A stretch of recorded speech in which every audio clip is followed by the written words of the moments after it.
Statement. The word of the day, nothing personal, is statement. You know, on Nothing Personal, we talk about statements. I enjoy dissecting them for you. I enjoy explaining to you why statements are written, why certain things are said the way they're said, what teams are trying to say and rarely say correctly, what players are trying to say, agents. But the reason today's statement is the word of the day has nothing to do with that. It's a little different.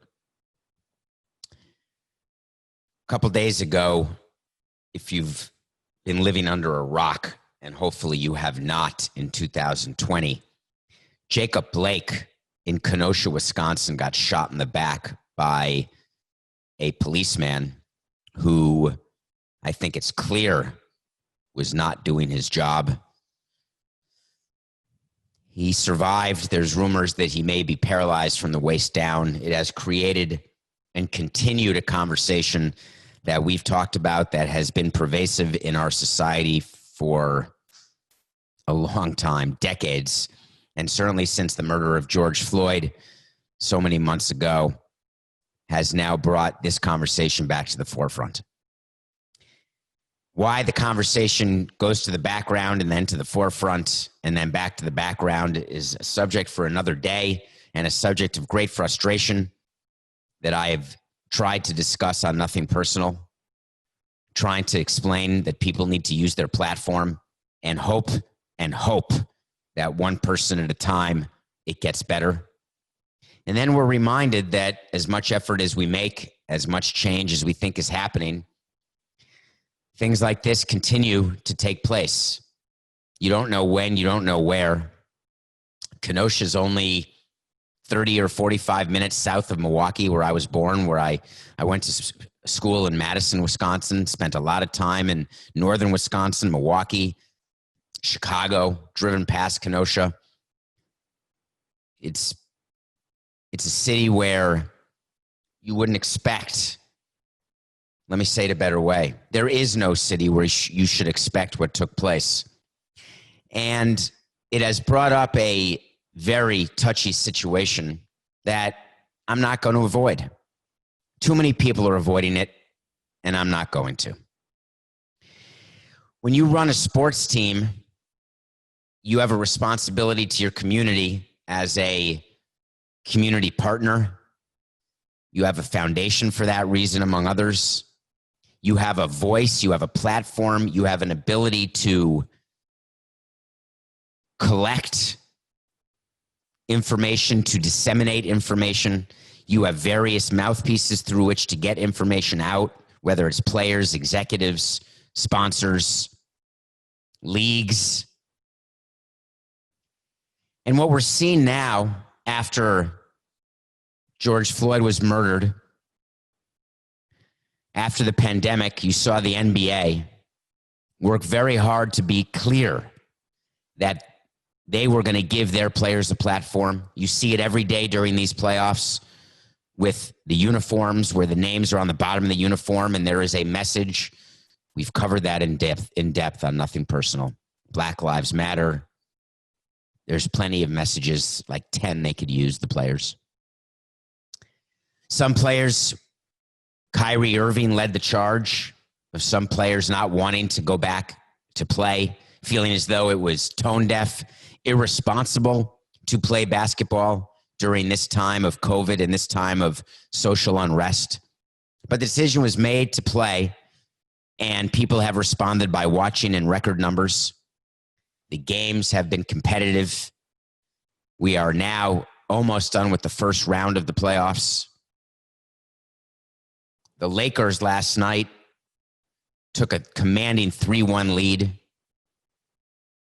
on Kobe Bryant's 42nd birthday. LeBron James had an opportunity to talk because LeBron James always has an opportunity to use his platform. And he took the opportunity to talk about Jacob Blake. He took the opportunity to discuss what it is to be a black boy growing up in the projects and being scared whenever the police go by. He talked about the video of a young black boy hiding behind a car or behind a wall just recently, maybe in Jersey. Can't remember where. He talked about the fear of being black and how even LeBron James has that fear. George Hill of the Milwaukee Bucks, who also have a commanding 3-1 lead in their first-round series against the Indiana Pacers, said that he doesn't understand why we're playing basketball. He disagreed with the fact the Bucks are over the Magic, not the Pacers. Sorry, Coca. Thank you. Yes, the Pacers are gone. The Heat swept them. We're going to talk about that later in the show. Maybe that's why it was in my mind. George Hill of the Bucks talked about that he didn't want to be in the bubble. He feels as though that's taking the focus away from what could be happening to make things better for black people in this country, if not around the world. He feels as though playing basketball is a luxury that they should not afford at the moment. LeBron James doesn't agree with that. He has a job to do, said he has a job to do, but respects the right of George Hill to say and feel what he wants. But what do you do when you're a team? What do you do when you're a league? Adam Silver has been clear that he wanted all these players to have their platforms. But what about the individual teams? So the Milwaukee Bucks were asked immediately prior and post game about Jacob Blake and their views. George Hill said what he said. The coach of the Bucks, and I'm going to get his name wrong. I want to say it's Budenholzer, but I'm sure that's not right, Coca. Budenholzer. He talked about the reality of the world and said the right thing, that we need to get better. We need to be better, as the commercial for Kobe Bryant so perfectly stated. The Brewers were also asked, as they're playing baseball, having a underperforming season, and they decided they were going to write a statement. And what's interesting about the decision, and what I want to talk about, is why a sports team feels the need to do a statement. What causes that? Because this was not a Brewers situation or a Bucks situation. The statements, in theory, should come from the police department, the governor, the mayor, the representatives, the senators in Wisconsin, maybe even the president of the country. But when you're a team in the city or a nearby city where riots are beginning to happen, where this injustice takes place, the pressure to release a statement is so significant that it pales in comparison to the pressure that other companies in that same community feel. There's a big brewery in Milwaukee, Molson Coors. They own Miller Beer. Miller Park is the name of the ballpark where the Brewers play. Where's their statement? Why didn't their CEO feel the need to make a statement? Harley Davidson is based in Milwaukee. I looked everywhere. Coca looked. We couldn't find a statement by Harley Davidson and their CEO about what took place. Isn't it interesting, though, that sports is an industry where you cannot get away with silence, even when silence may be the right thing? And I'm not criticizing the Brewers for their statement, where they talked about the video and how disturbing it was and how it raises the same questions we've been asking related to social injustice and racism in our communities. We pray for a full recovery for Jacob, and our thoughts are with his family and loved ones. We have that in our statements. We pray. We hope for change. We pray for recovery. Things go on in a community, though. As a president of a team, I could open the paper, I could wake up with my eyes open on a random Tuesday, and something happens in my community where I'm the president of the local sports team. Whether it's a policeman shooting an unarmed black man, or a man killing his defenseless wife or girlfriend, or whether it's a person kidnapping or abusing a child, or murdering someone for money, All you have to do is watch your local news if you want to know all of the bad things that happen in a community. But teams don't make a statement about every bad thing that happens. Teams have to make a decision based on the moment when they need to speak up, when they feel they need to speak up, and when they feel they'll be criticized for not speaking up. This is harder than you think. As a president, I was always nervous. That's why I had people around me to help me when I would be in a situation. In Miami, the only thing bigger than racism is pro-Castroism.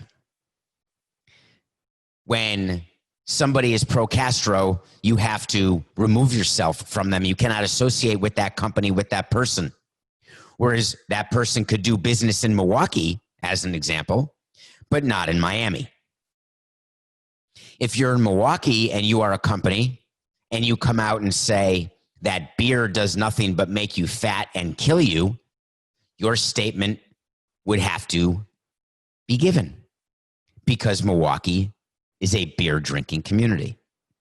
And in no way am I equating beer and death or beer and racism. I'm saying that each team has a decision to make in its community when it speaks up, and you better not get it wrong, and that makes people scared. And what we're witnessing now are teams which are scared. They're scared because if they stay silent, they're worried they'll be criticized. They're worried that sponsors will step away from them. They're worried their players will step away from them. They're worried they will lose the respect of their partners and their employees. But by doing that, aren't they also ranking tragedy and injustice and frustration and anger and disappointment and lack of progress and inequity? I was always hesitant to rank those things, not just because I'm a person of privilege or not because I'm white. I always had a feeling that ranking tragedy was not befitting of those who were suffering from it. Because when you're suffering from tragedy, to you, that's the number one tragedy. If you're in a family that's a victim of abuse and alcoholism, that's the number one tragedy that needs to be addressed, how to handle that. And I'm not saying it's sexy. I'm not saying it's the in thing that teams have to respond to officers shooting unarmed black people and in some ways sometimes killing them, sometimes paralyzing them, sometimes not. It's not about the ranking or the horrificness of the act because they're all horrific, they're all wrong. There is no place for any of the things we're talking about in a society, no matter what you tell me and you say to me, and I've had the argument, hey, in a society, these things happen. You've got good people, you have bad people. I'm not willing to accept it. I'm willing to accept there are people who are less good, less moral, less interested in the greater good. I'm fine with that.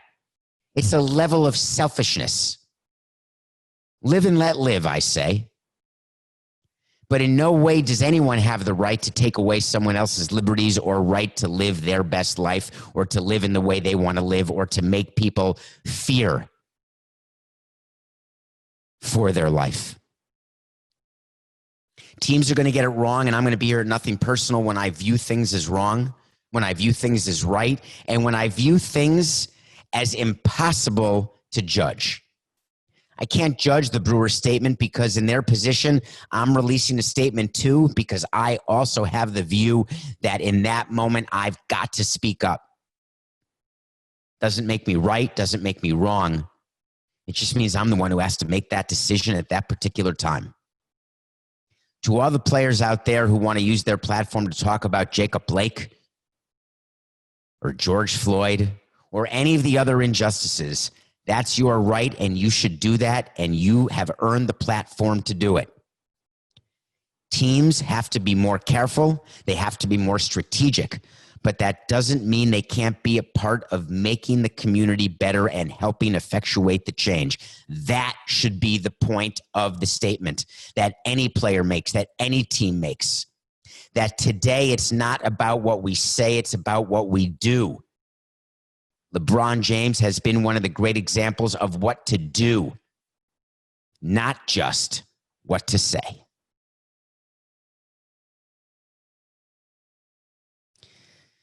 There is no way to just go to another subject. It's impossible on a show like this where it's just me and Coca for 45 minutes coming to you every day. Segues are something that he wants me to practice and get better at. That's Coca. And he didn't really give me advice on how to segue from our word of the day into the second topic. So I decided to use empty words as the segue. I'm going to talk about process now. Process, it's a funny word, many different definitions. It's a process. What's a process? Everything's a process. Growing up, that's a process. Being a parent, that's a process. Marriage, process. Divorce, process. Siblings, that's a process. Friendship, business, building a business, selling a business, running a business. Everything's a process.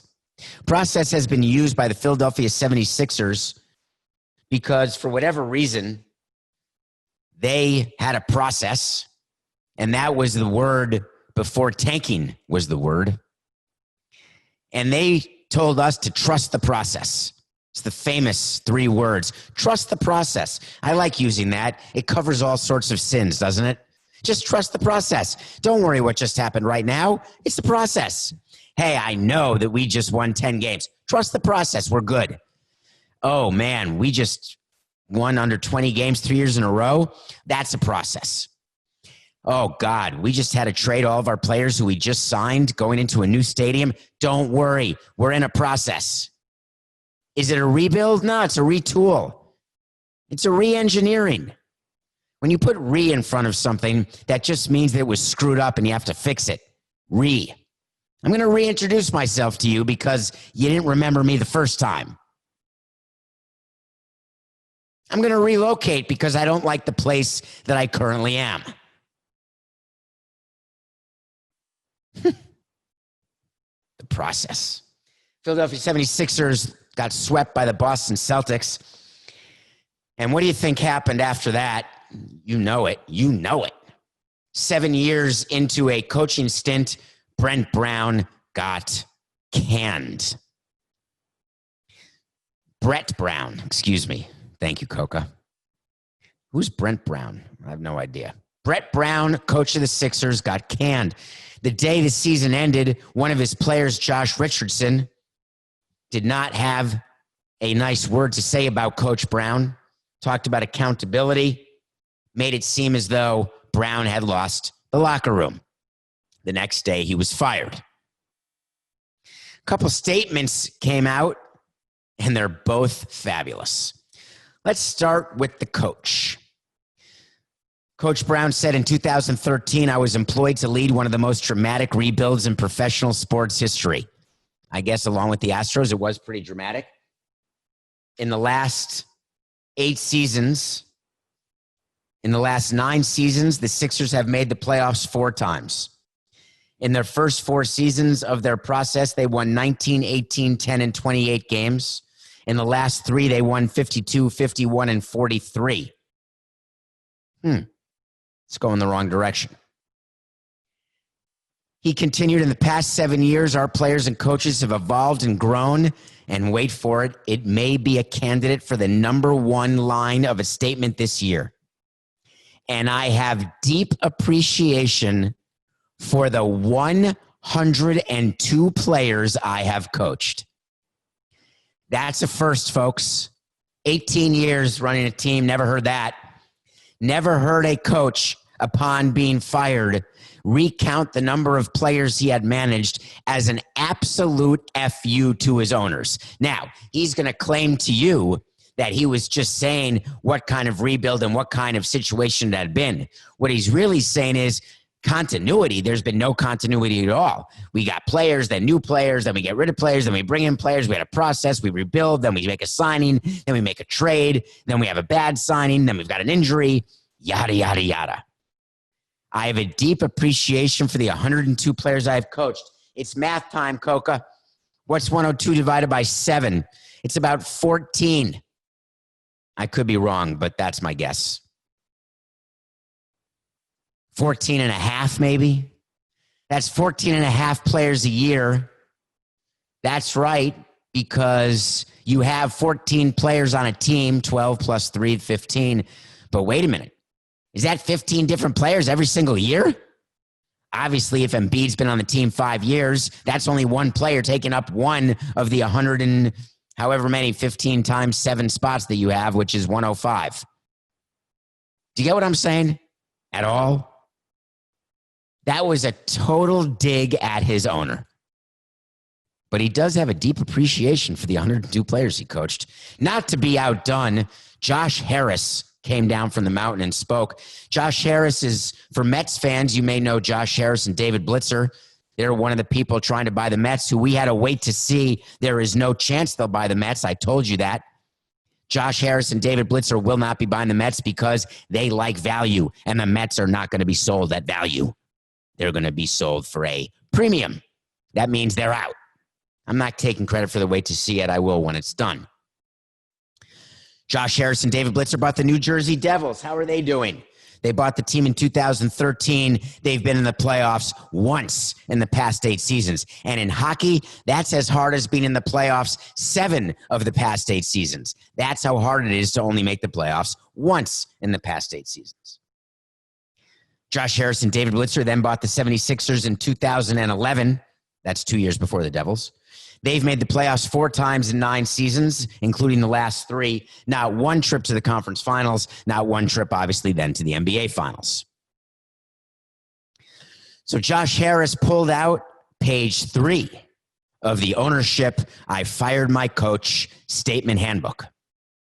We are really disappointed and know we let our fans down. It's always a good way to start. Yes, at the end of a season, there are 29 disappointed owners. Yes, that is true. It's unacceptable, and it's important that we all hold ourselves accountable. Here's a little lesson, Josh, if you're going to do a statement. And he released this statement on his iPhone notes program because he just basically sent that note to somebody, to the media. So I don't know whether he wordsmithed it or workshopped it, but here's the thing. As a team president, I would never say it. And as an owner, you definitely can't say it. You never say it's unacceptable, and it's important that we all hold ourselves accountable. How does an owner hold himself accountable? Remember John Middleton of the Philadelphia Phillies? Do you remember Ron Fowler of the Padres? These two guys saying that they are holding themselves accountable if their teams don't get better. By what? By selling the team? By buying another team and spreading yourself even thinner? By spending more time on the Devils, less time on the Sixers? By telling Elton Brand, who runs the basketball operations for the Sixers, that he can have less control, more control, different control? What does it mean that you hold yourself accountable? What's the ramification of that? What's the end game of that? Just be honest. I'm the owner. I'm holding accountable everyone who told me that they could do their job. I'm the owner. I'm the one who will tell people that I'm not satisfied and get new people to try to do better. Because I can't get rid of Tobias Harris or Tito Horford, but I think it could be Al Horford. Is it Tito or Al? It's Al.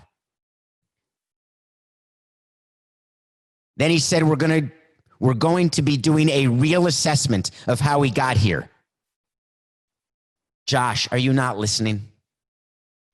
We're going to be doing a real assessment of how we got here. Does that mean that what you did previously, you never assessed before you did it? That you went into the process by doing a fake assessment and you started the process based on that? We expect that more changes will need to be made in order to get this organization back on track. This will be a crucial offseason for us, and we need to get it right. It's a disappointing statement. It's a process that didn't work. It's an ownership group that has not been successful. It's a team that was put together through drafts, trades, and signings that simply could not find a way to win. They tried moving in and out players. Now they're going to try coaches. A lot of rumors. Ty Lue is now an assistant with the Doc Rivers and the Clippers. Ty Lue, remember, he was the coach of the Cleveland Cavaliers, won a championship with LeBron, then got fired.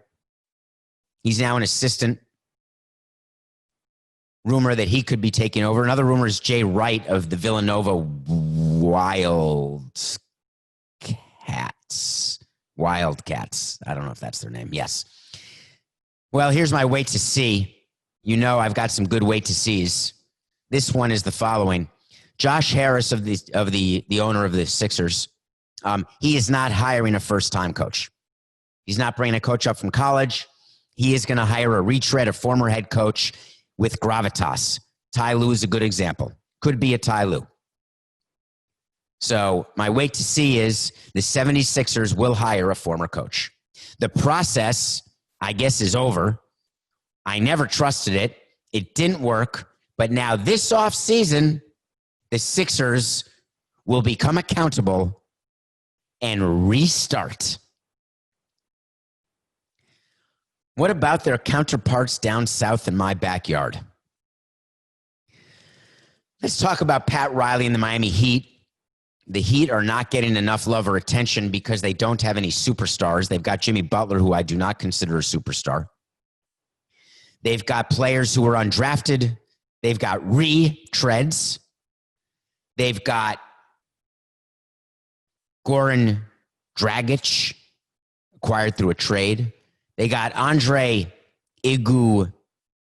I got that name wrong for sure. And he was brought in. Remember, he was on the Warriors. They have this merry band of players. And what is interesting to me is that Pat Riley was the original creator of the Big Three. Now, some will argue in Boston that when they had Pierce and Garnett and Allen, that was a big three. There could be an argument that Bird, Parrish, and McHale was a big three, or that Jabbar, Worthy, and Johnson was a big three, or that Ewing, Starks, and Oakley was a big three. Oh, God, they were not a big three. Jordan, Pippen, and fill in the third. No. The original big three was LeBron James, Dwayne Wade, and Chris Bosh.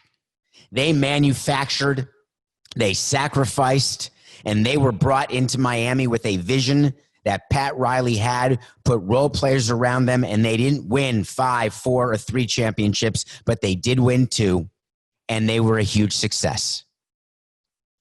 Pat Riley then watched and got blindsided when LeBron James left the Heat to go home, when Chris Bosh had a career-ending injury, and realized that he had to retool. He was getting older, and I was questioning whether or not he had the energy to do it again.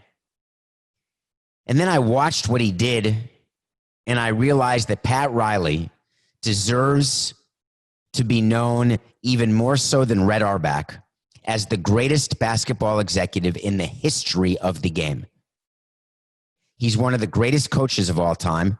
Remember, he coached the Lakers to championships, the Knicks to an almost championship, the Heat to a championship. He has been in charge of basketball operations under Mickey Arison, the owner, for as long as I can remember. Pat Riley was in 1994 when I met him as coach of the Knicks. I was a little kid. I was 26 years old, just out of law school, tooling around Europe. And I got a chance to meet him back I think I met him in the early 90s, actually. And when I may have still been in law school. And he was always sort of, he was like a god. He was dressed impeccably. He was coiffed. Remember, he would grease his hair back. There was just something about Pat Riley. He had a square jaw, and he was so good at what he did. Then he segued into the executive position where he decided that the way to build a team when he lost the big three, which he built and won with, is he said he's going to give it another shot, and he's not going to do a full process rebuild of winning 10 games.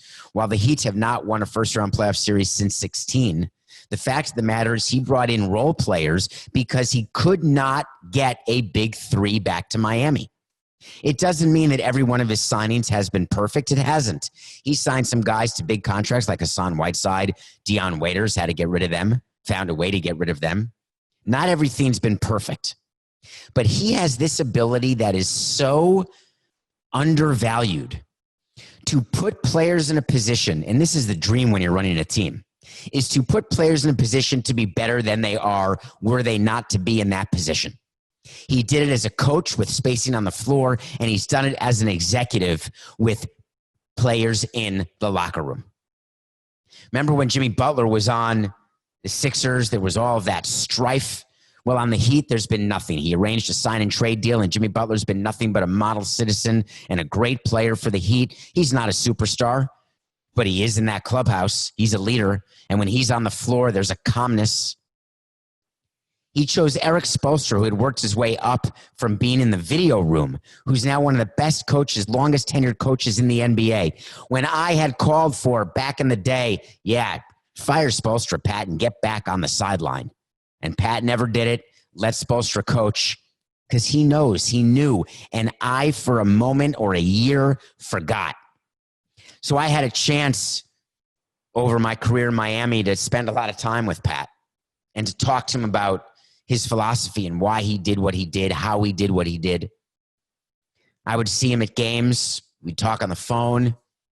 And people would sometimes ask me, who are you in awe of when you're president of a team that you get to be around? And I would say, hey, hiring Don Madden was sort of cool because I was a Yankee fan and he was a player when I was growing up. But the truth is, being in a room with Pat Riley, I always would pinch myself and say, am I really talking to Pat Riley?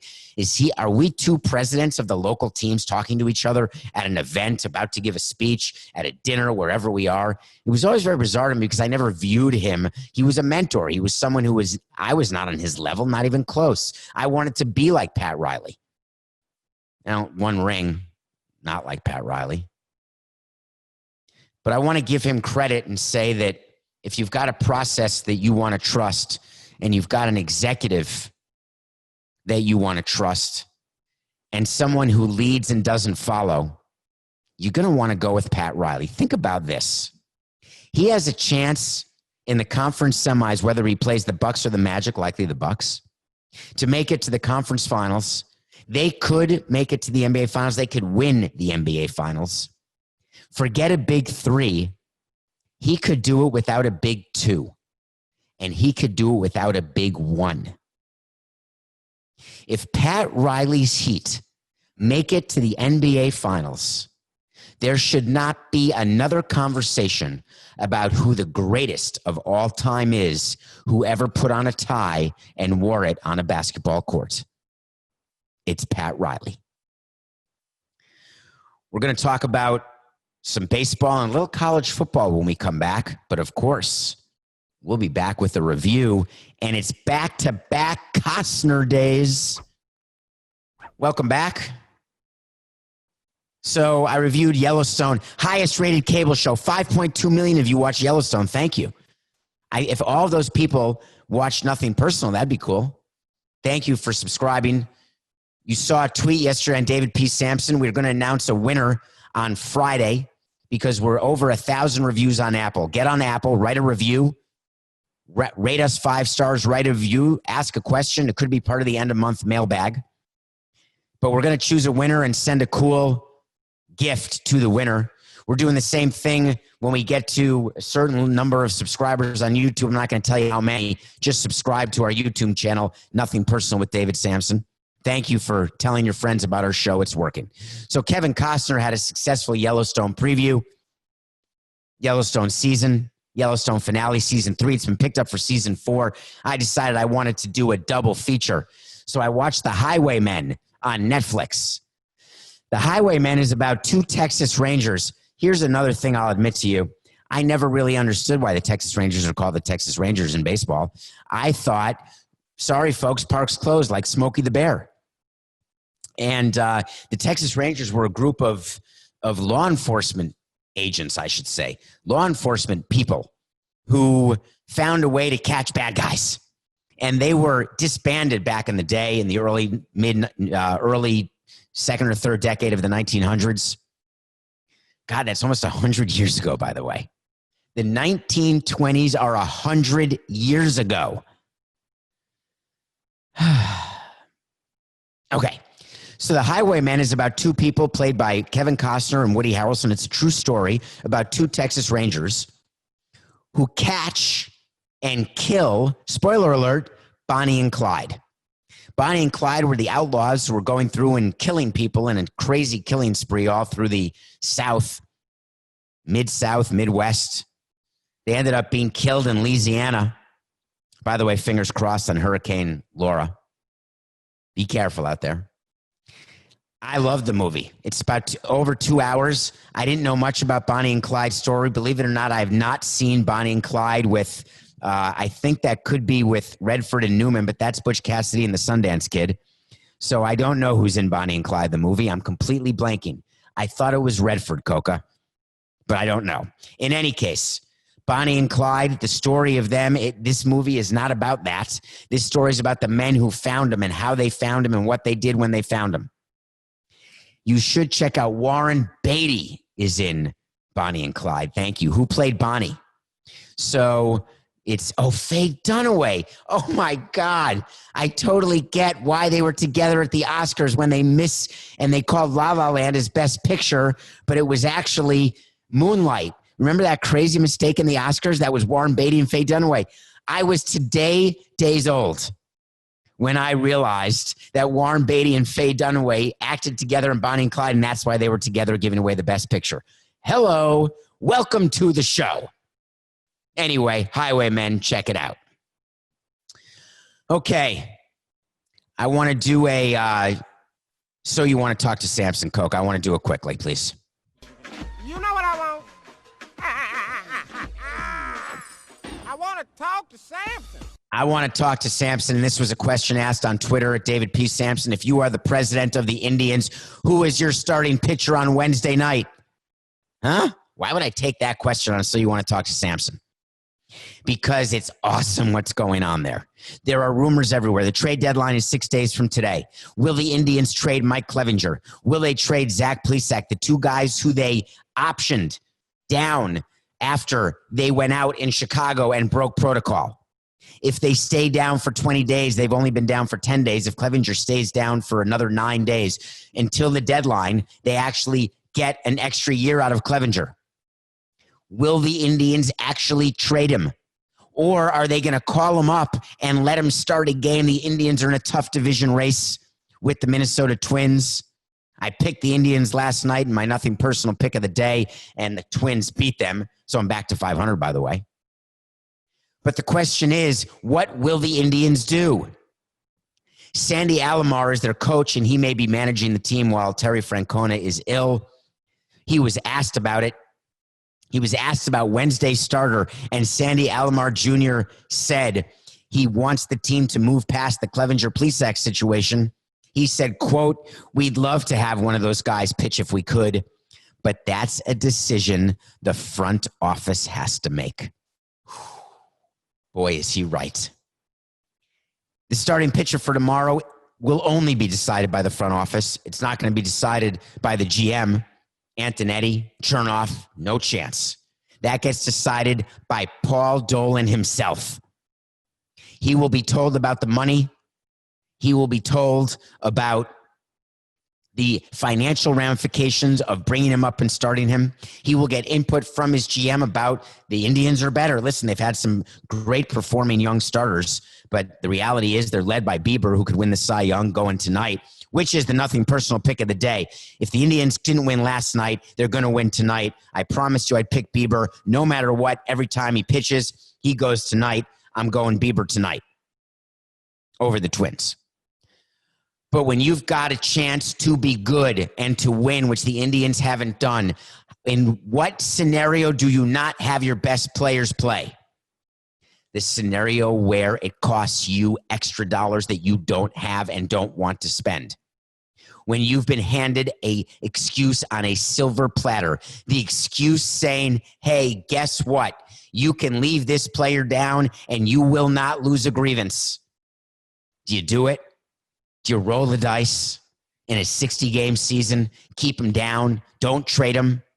Or do you go into your clubhouse and tell the players, listen, I heard you. You didn't want Clevinger. Oliver Perez said he was going to leave the team if we brought him back along with Plesac. But we got to. We need a starter for tomorrow night. We've punished them enough. They've learned their lesson. It's time. But what lesson will they have learned when it didn't cost them a penny? If I'm president of the Marlins, of the Indians, you know who I'm not starting tomorrow night? Mike Clevinger or Zach Plesac. What will the Indians do? Wait to see. Yesterday, the AP, we're going to end this show with a little college football because I thought this was outstanding. Preseason top 25, which, by the way, you can wipe your tuchus with. It literally means nothing. So the Associated Press releases a preseason top 25. Clemson's number 1, Ohio State's number 2. Ohio State's number 2. Wait a minute. How could Ohio State be number 2? That can't be right, Coca. Ohio State, aren't they in the Big Ten? The Big Ten's not playing. Why are they even ranked? Wait a minute. Look at this ranking. Iowa's ranked 24. Utah's ranked 22. Minnesota's ranked 19. USC is ranked 17. Michigan 16. My alma mater 12. Oregon 9. Penn State 7. Ohio State 2. That's 9 out of 25 from either the Big 16 or the Pac 19. They're not eligible. They're not playing fall sports. Why are they in a preseason poll to begin with? Well, wouldn't you know that the preseason poll was announced with a further announcement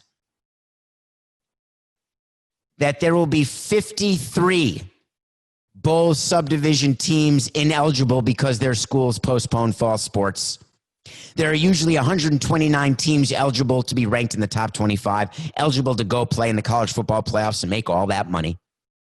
This year, only 76 teams will be considered. One of those teams is Alabama.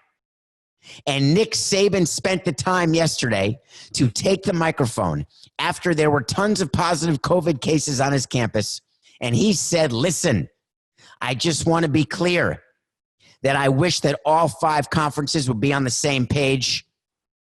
I get why sometimes they're not because they've got different interests. But at Alabama, our interest is not money. Our interest is in the players. And we want those players to have the right to play. As though impugning the intention of the other presidents of the teams who are not playing, saying that they don't want to give those players the right to play.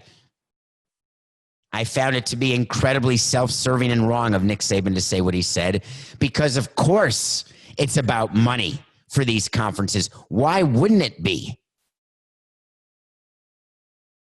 The insanity of certain conferences playing and certain conferences not, while we're watching kids begin to populate campuses, while we're watching campuses shut down after kids appear, all while the AP is releasing their preseason rankings. I'm not a hater. I want college football. I want it because of CBS. I want it because of you, the fan. I want it because the Badgers should be able to win it all this year, but they're not playing.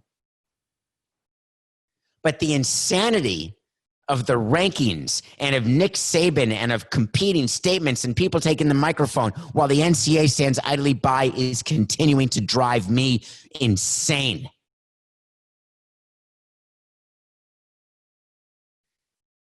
Nick, do us all a favor and just acknowledge what we know is true in Alabama. No matter what people are tweeting that it's only a certain number of students, no matter what people are tweeting that it's the players are safe and they're better in the bubble, don't touch on the fact by denying it's about money.